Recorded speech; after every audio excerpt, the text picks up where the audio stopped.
dalam hipotesis penelitian ada 0,80 itu dari mana.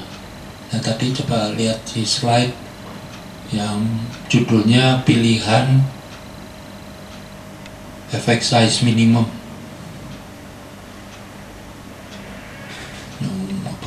Ada rule of thumb dari Cohen. Terus ke sana Pak.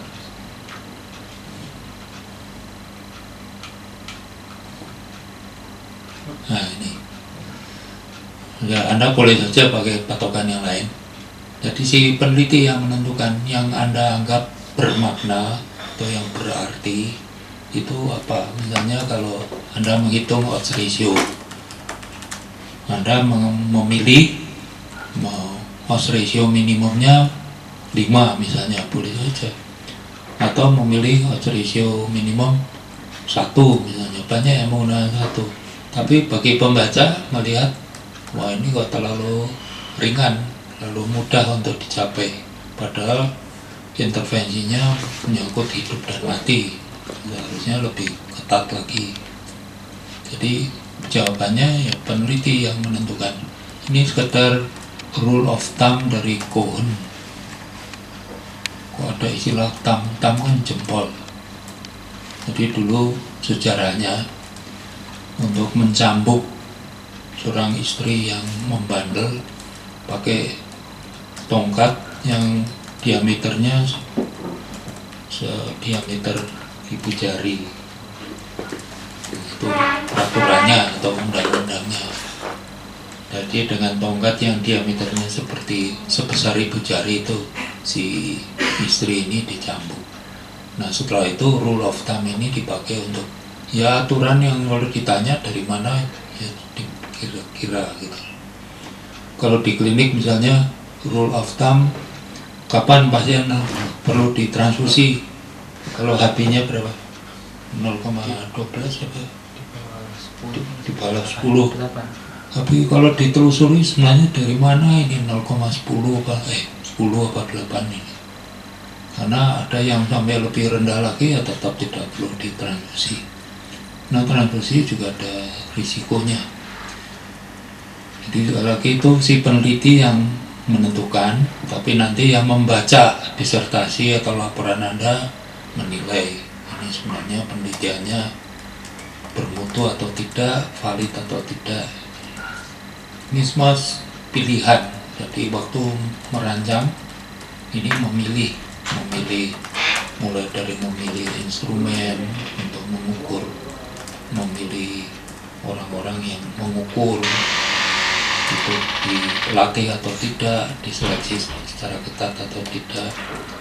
Nah pilihan-pilihan yang dibuat ini yang nantinya dinilai apakah penelitiannya bermutu atau tidak, disertasinya bermutu atau tidak. Kalau lulusnya lulus, cuma Anda nanti puas atau tidak.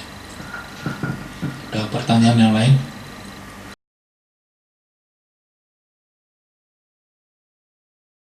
Ini dari Saudara Abdul Khalik. Bagaimana dengan penggunaan rumus seperti apa itu? Rumus pokok untuk pokok. 6 orang belum pernah dengar. Pikok apa untuk penelitian klinis eksperimental dalam menentukan jumlah sampel.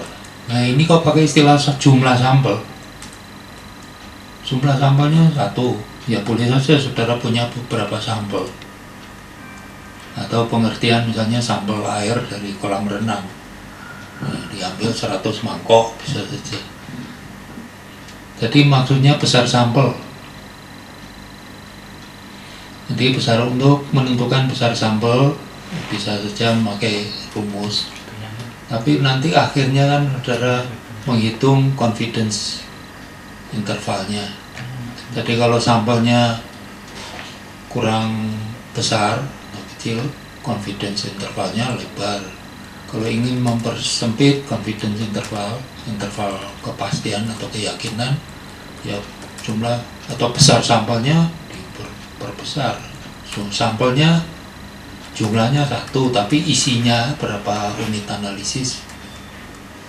Bisa saja saudara menghitung rumus yang intinya itu untuk mencapai confidence interval tertentu saya harus meneliti pada berapa unit analisis atau berapa unit analisis yang harus saya libatkan untuk mendapat confidence interval tertentu bagi suatu angka peringkas, apakah itu D atau odds ratio atau R. Dan sekali lagi kalkulator otomatis ada di internet.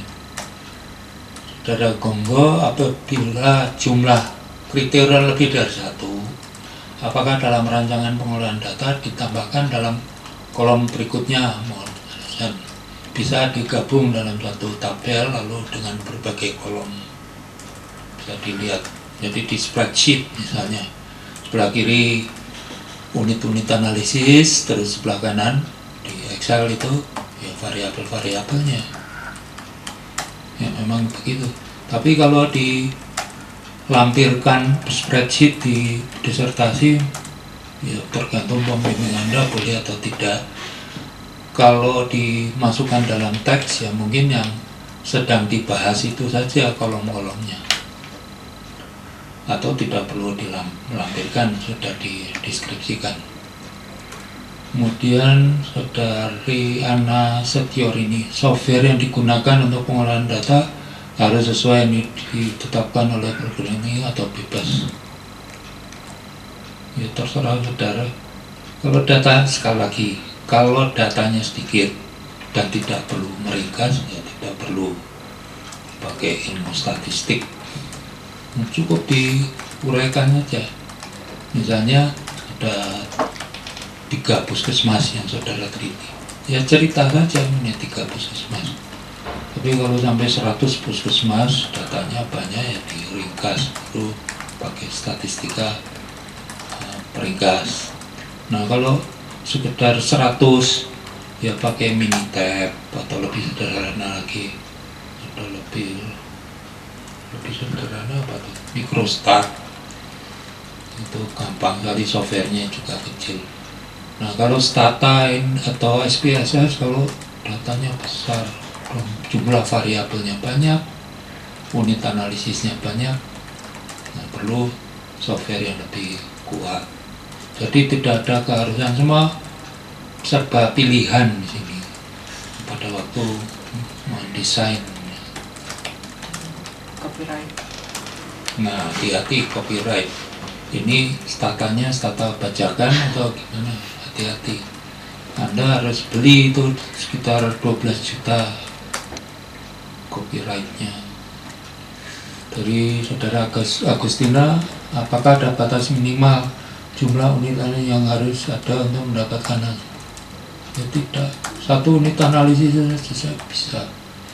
Ingat kalau unit analisisnya 1, jumlah variabelnya bisa banyak, tapi datanya untuk masing-masing mungkin 1.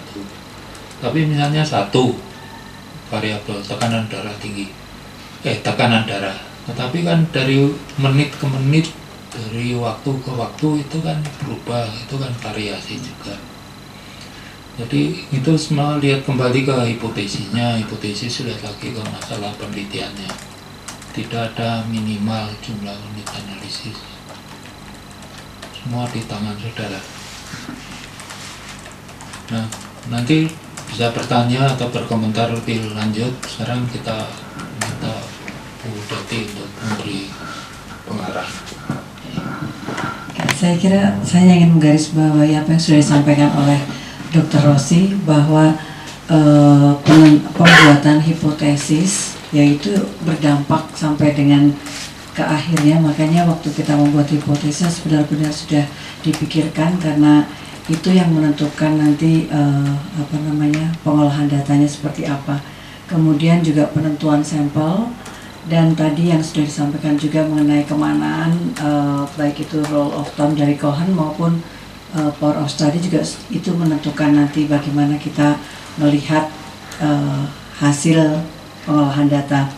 Dan tadi juga disampaikan oleh Dr. Rossi mengenai jenis-jenis data. Jadi sebelum kita mengolah data, kita harus betul-betul mengenal data kita itu seperti apa. Yang pertama mungkin kita lihat distribusinya, ya distribusinya. Kemudian kita juga lihat tadi unit analisisnya apa jenisnya, karena nanti masing-masing distribusi atau jenis dari data itu juga menentukan pemilihan alat apa uji statistiknya. Ya, saya kira itu saja mungkin penambahan dari saya.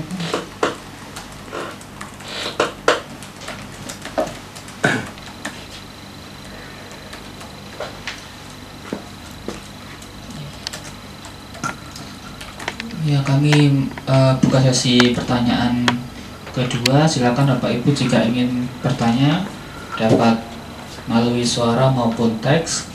Kami tunggu pertanyaan Bapak Ibu. Atau ingin memberikan respon dari pertanyaan sebelumnya Bapak Ibu yang bertanya tadi, silakan. Ya, ada pertanyaan.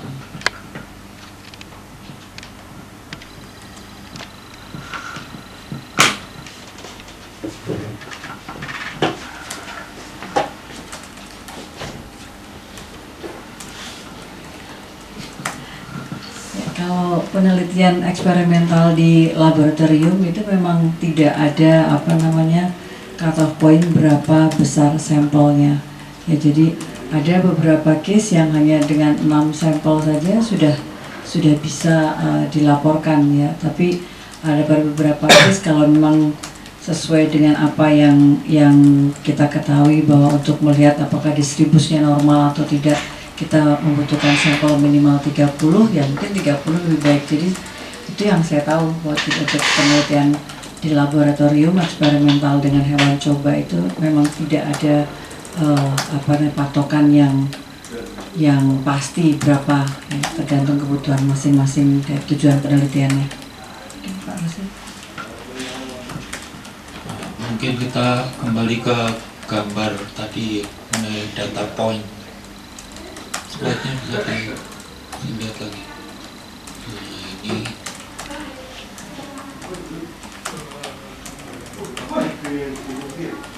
nah sekarang misalnya ada banyak variabel pada hewan percobaan, tetapi biasanya di laboratorium itu sudah dibakukan gitu, disamakan variabel-variabel genetik, variabel soal lingkungan, misalnya soal suhu, soal makanannya dan sebagainya. Jadi tinggal hanya 1-2 variabel misalnya. Jadi yang diperlukan unit analisisnya mungkin juga lebih sedikit. Tapi kalau makin banyak variabel yang dilibatkan, lalu unit analisisnya juga menjadi lebih besar. Besok hari Kamis kita akan membahas soal penafsiran. Ingat ada moderator-moderator. Nah, moderator-moderator itu situasi dan kondisi. Misalnya pada binatang percobaan,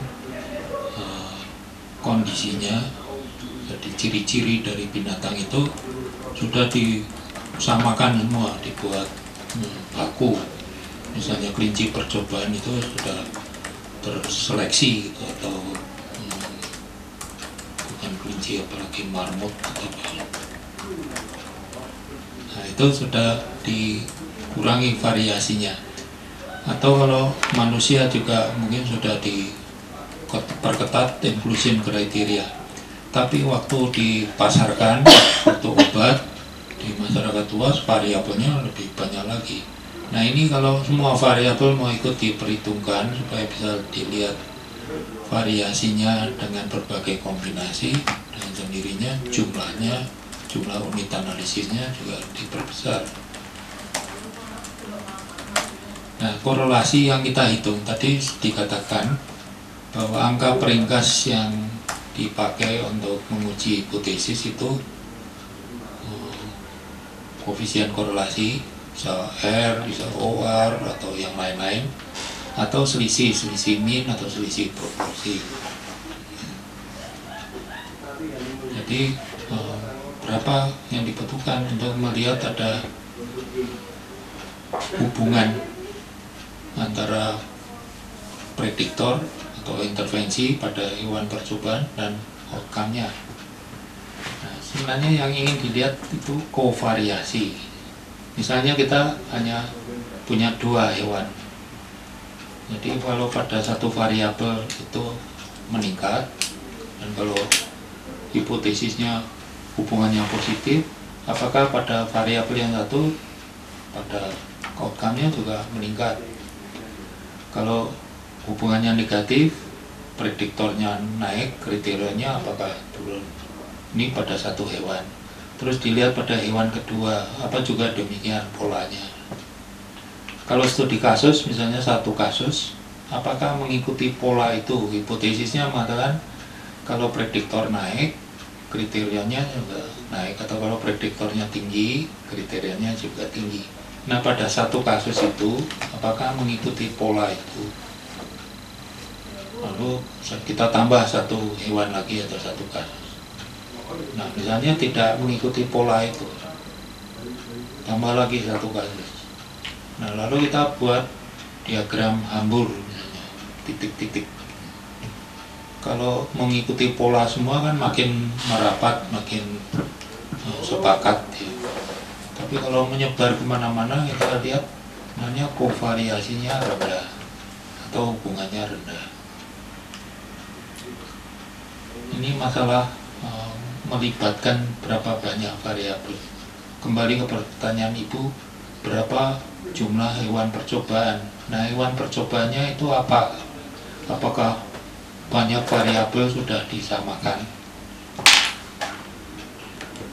Nah, variabel ini kan ada 4 perlakuan yang kita bahas kemarin.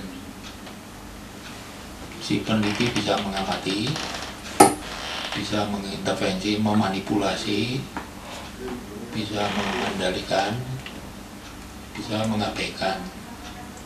Nah, coba dilihat lagi yang kemarin. Nah, kalau kita ingin mengamati semua, kita harus lihat apakah mengikuti pola tertentu, tidak melihat hubungan itu. Jadi makin banyak hewan percobaan yang harus dipakai kalau variasi pada banyak variabel ingin ikut diperhitungkan. Nah, apa yang ditemukan pada lab, di laboratorium, pada beberapa hewan standar, mungkin tidak berlaku untuk hewan-hewan yang ada di luar yang lebih banyak variabelnya. Sama seperti pada uji coba obat pada manusia. Mulai dari penelitian di lab, di klinik yang terkendali. Terkendali artinya ya sudah mulai disamakan variabel-variabel.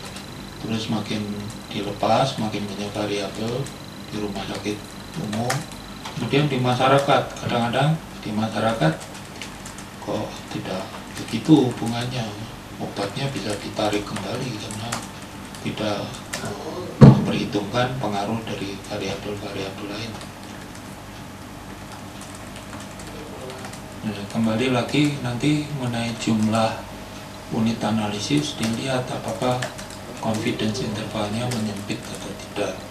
Tapi kalau binatang percobaannya hanya 6 atau 3 atau apa perlu diringkas. Statistik gunanya untuk meringkas. Kemudian kalau temuannya pada sampel untuk menginferensi. Ada lagi pertanyaan yang lain? Ada Kak Rosi, Pak Wawan menanggapi itu. Bertanya kembali.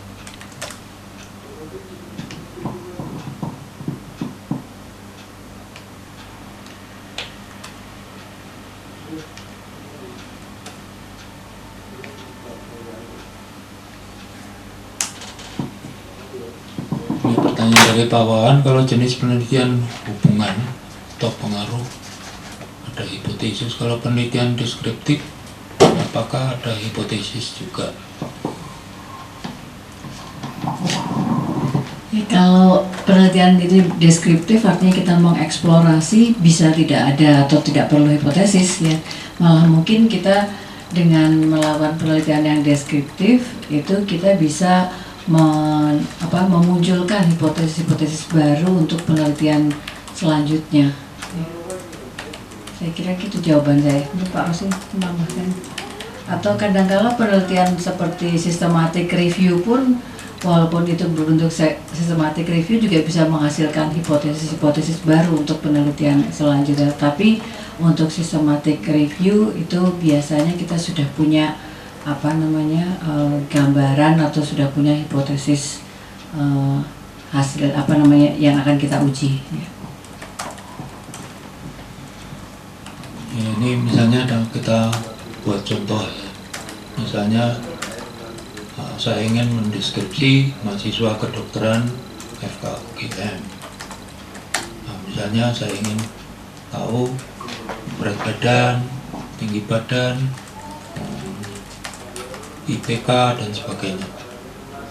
Kalau mahasiswanya sampai 100 kan perlu diringkas, bisa rata-rata, bisa range IPK terendah sampai IPK tertinggi berapa, bisa juga modus, yang modus itu apa ya? Yang paling sering keluar IPK berapa atau tinggi badan berapa, ini ditulis, dilaporkan. Tapi mungkin yang saudara maksud, ini pengukurannya, penelitiannya pada sampel. Nah, tadi perlu hipotesis statistik. Artinya mean, modus, median atau proporsi itu kan statistik. Lalu hipotesis statistik mengatakan statistik ini juga berlaku untuk parameter pada populasi atau bisa digunakan untuk memperkirakan deskripsi di populasi. Apa itu mungkin yang saudara maksudkan. Nah, kalau sampling errornya terlalu besar, berarti confidence intervalnya juga terlalu lebar, kita makin ragu-ragu apakah apa yang kita temukan pada sampel mean, modus, median dan sebagainya, range, mengenai IPK, mengenai tinggi badan, berat badan, ini mungkin kurang bisa menggambarkan apa yang terjadi pada populasi. Jadi upaya si peneliti supaya confidence intervalnya makin sempit atau sampling errornya makin kecil, sampelnya diperbesar. Jadi hipotesis yang diperlukan di sini hipotesis statistik, bukan hipotesis penelitian. Apa itu yang saudara maksud? Kalau hipotesis penelitian umumnya, kalau kita kembali ke kerangka konsep, ingat ada prediktor, ada kriterion. Jadi timbul pertanyaan, apakah bisa memprediksi variabel X ini bisa memprediksi variabel Y, atau sebaliknya Y bisa dipakai untuk memprediksi variabel X. Nah, prediksi artinya ada hubungan yang erat. Kemudian apa artinya erat? Ya, tadi ada patokannya. Misalnya kalau ukuran erat, angka peringkat erat itu R, yang dinamakan R yang bermakna itu minimal harus berapa? Bisa pakai rule of thumb dari Cohen atau saudara tetapkan kalau minimal 0,60 misalnya, saya anggap hubungannya erat. Tapi kembali itu hipotesis penelitian yang menghipotesiskan bahwa ada hubungan yang erat. Atau kalau ada dua kelompok, satu kelompok diberi misalnya obat A, kelompok yang satu obat yang biasanya, lalu ada selisih dalam kadar gula dan tekanan darah atau apa, ada selisih min. Atau kalau outcome-nya itu kategorikal, selisih proporsi. Nah, dikatakan bermakna kalau D-nya lebih besar dari D minimum. Itu hipotesis penelitian. Sekarang ada pertanyaan dari Yulika Arida Warni. Sehubungan dengan penerapan metode pembimbingan mahasiswa di lahan praktek, apakah bisa jika mahasiswa aktif A dibandingkan mahasiswa aktif swasta B, pembanding bukan berasal dari Akbit yang sama maksudnya. Karena metode tersebut ditetapkan pada seluruh mahasiswa di Akbit A, sedangkan di Akbit B tidak diterapkan. Nah, sikonnya bisa berbeda enggak? Jadi sudah bervariasi enggak sikonnya antara A dan B? Situasi kondisi dari unit analisis. Unit analisisnya kalau menyimak pertanyaan saudara, unit analisisnya mahasiswa. Mahasiswa di Akbit A situasi kondisinya berbeda tidak?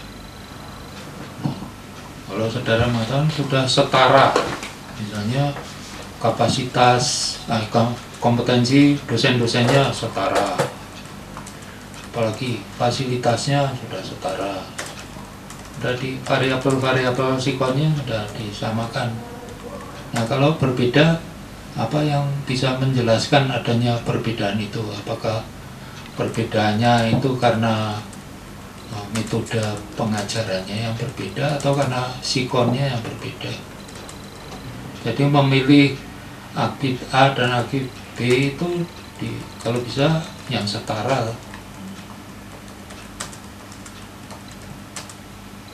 Sama-sama swasta, tapi jumlah, kualitas dosen, kemudian fasilitas yang lain, perpus dan sebagainya, semua yang menentukan. Kemudian yang mahasiswa A, soseknya berbeda dengan yang mahasiswa B.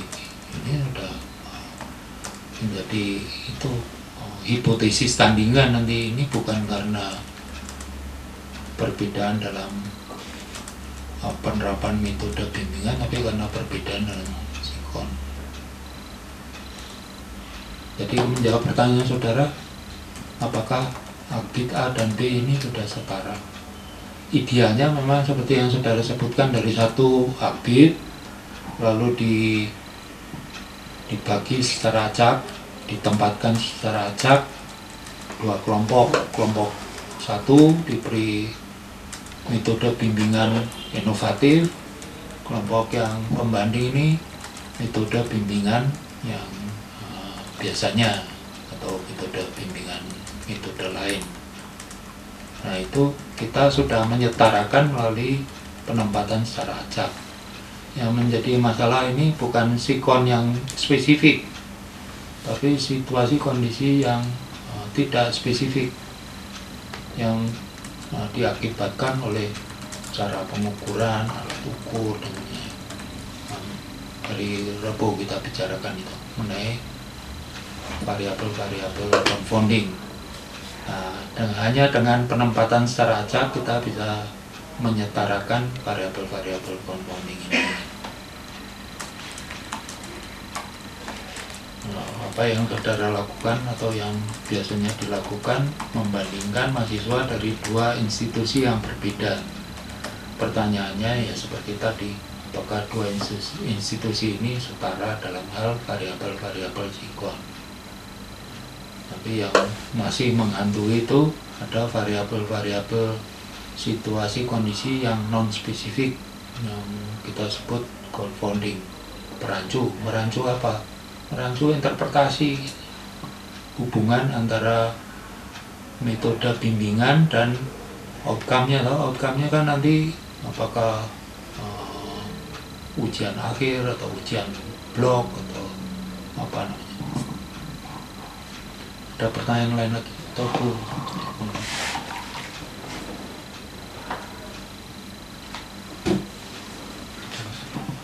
Ini mungkin kelihatan sederhana atau penelitian yang diajukan Bu Haridawani. Nah, untuk membuatnya lebih menarik, perlu hubungan dengan mediator. Jadi kita sudah membahas prediktor kriterion, kemudian ada moderator situasi kondisi, tapi yang belum dibahas itu mediator, landasan teorinya. Mengapa metode pembimbingan itu berhubungan erat dengan outcome-nya? Outcome-nya misalnya ya, outcome-nya itu nilai blok atau mungkin ada perilaku lain.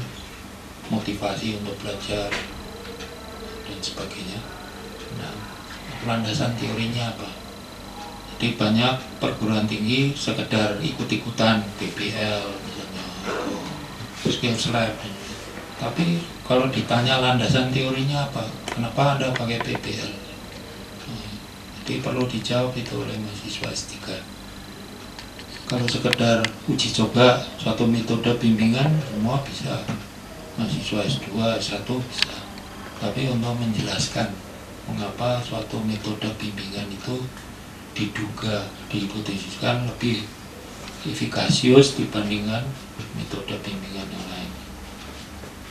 Nah, mungkin jawabannya letak di ilmu perilaku. Jadi harus baca-baca lagi mengenai perubahan perilaku. Biasanya landasan teorinya di psikologi dan dikorelasikan. Data mediator juga dikumpulkan, kemudian data prediktor dikumpulkan, data kriterion, lalu hitung R juga bermakna atau tidak, apa betul mekanismenya melalui perubahan mental tertentu, soal motivasi atau soal inteligensi atau apa. Jadi tidak mekanis sekedar menghitung R atau dihitung oleh software Stata. Nanti saudara tahu landasan teorinya.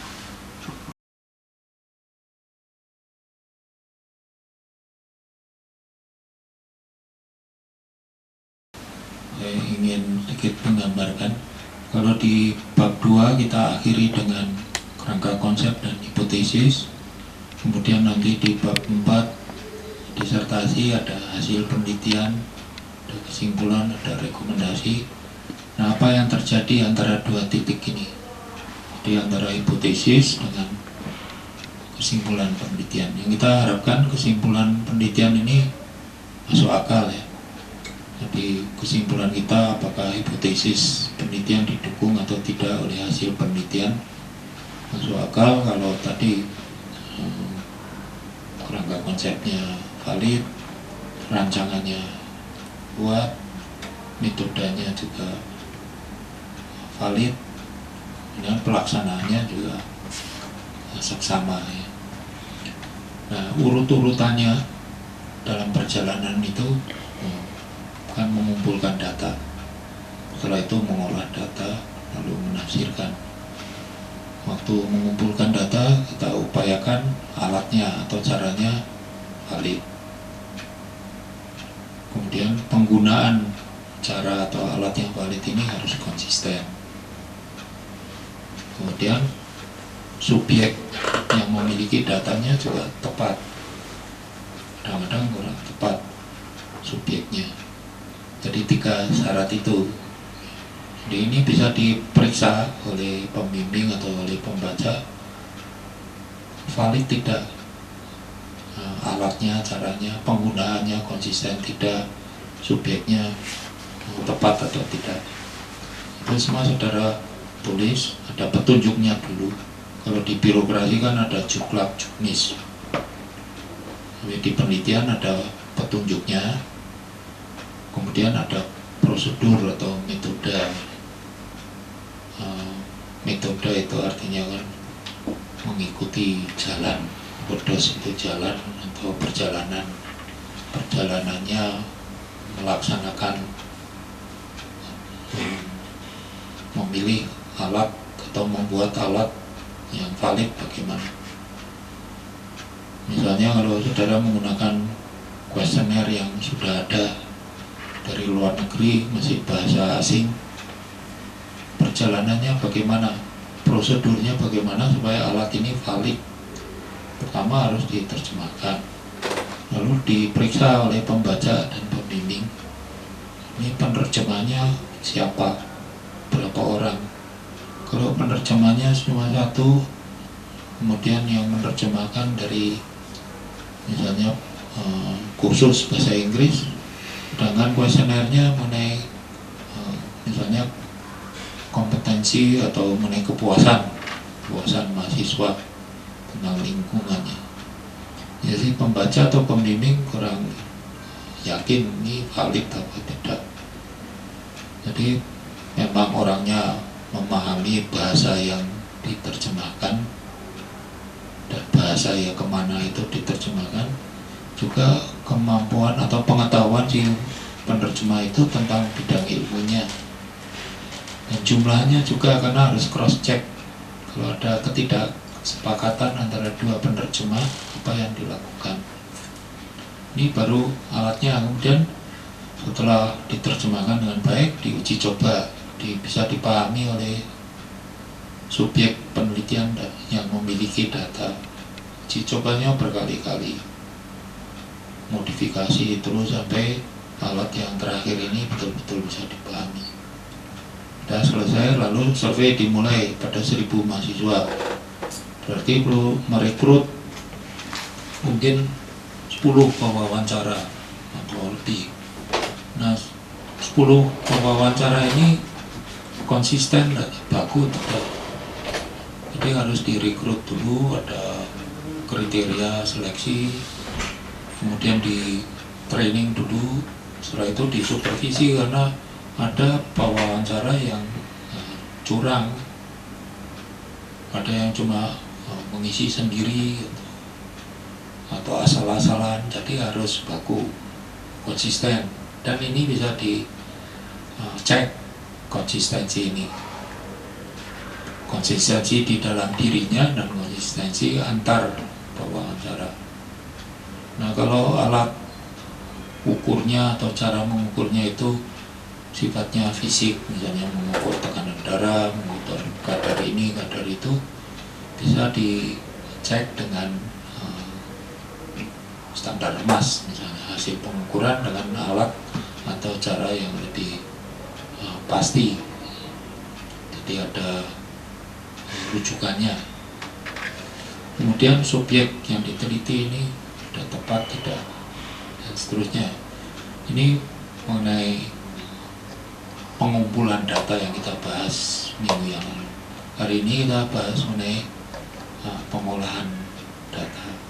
Untuk ini pun kita buat petunjuknya apa, kemudian prosedurnya bagaimana. Nah, nanti di bab 4 proposal, bukan bab 4 disertasi ya, proposal ini logistik yang diperlukan untuk melaksanakan penelitian. Jadi soal waktu, soal SDM, soal uang dan sebagainya. Nanti bab 4 disertasi judulnya ganti hasil, kesimpulan dan rekomendasi. Nah, ini semua waktunya terlalu singkat untuk menghasilkan yang lengkap, yang sempurna. Cukup Anda buat outline-nya dulu, apa yang bisa Anda isi di outline itu Anda lakukan secara bertahap. Nah, besok Senin kan Anda di kampus dibuatkan poster.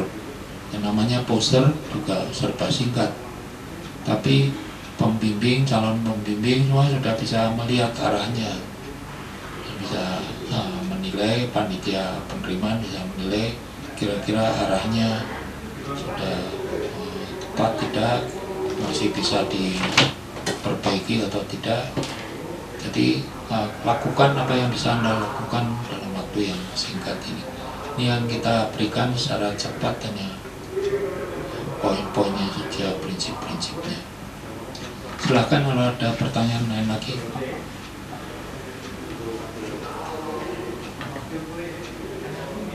Kalau tidak ada, kita akhiri sampai di sini. Bu Deti masih ada. Jadi kita akhiri sampai sini. Pertemuan berikut hari Kamis mengenai penafsiran. Jadi kalau ada mahasiswa yang mengatakan saya memakai rancangan eksperimental, ini sebenarnya soal penafsiran.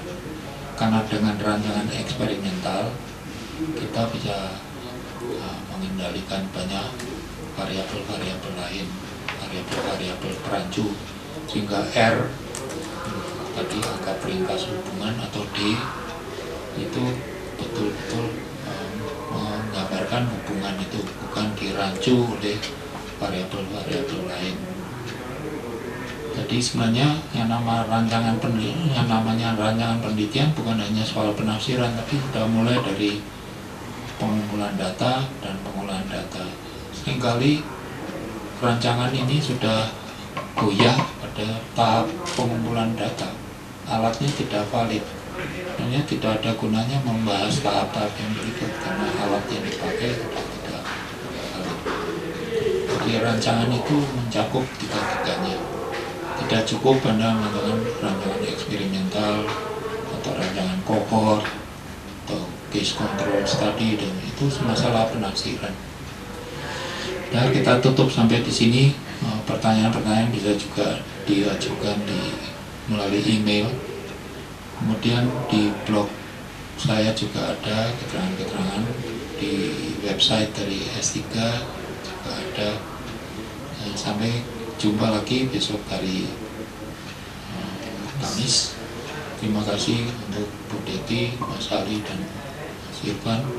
Juga terima kasih untuk semua peserta yang sudah hadir di webinar ini. Sampai jumpa.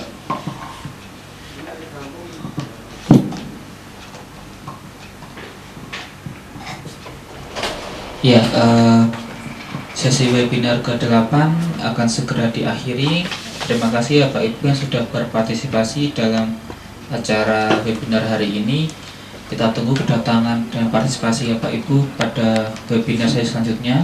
Tinggal 2 kali lagi Ibu, Bapak, Kamis dan Jumat minggu ini. Dan kita akan ketemu secara tatap muka minggu depan, Senin dan Selasa di S3. Terima kasih. Wassalamualaikum warahmatullahi wabarakatuh.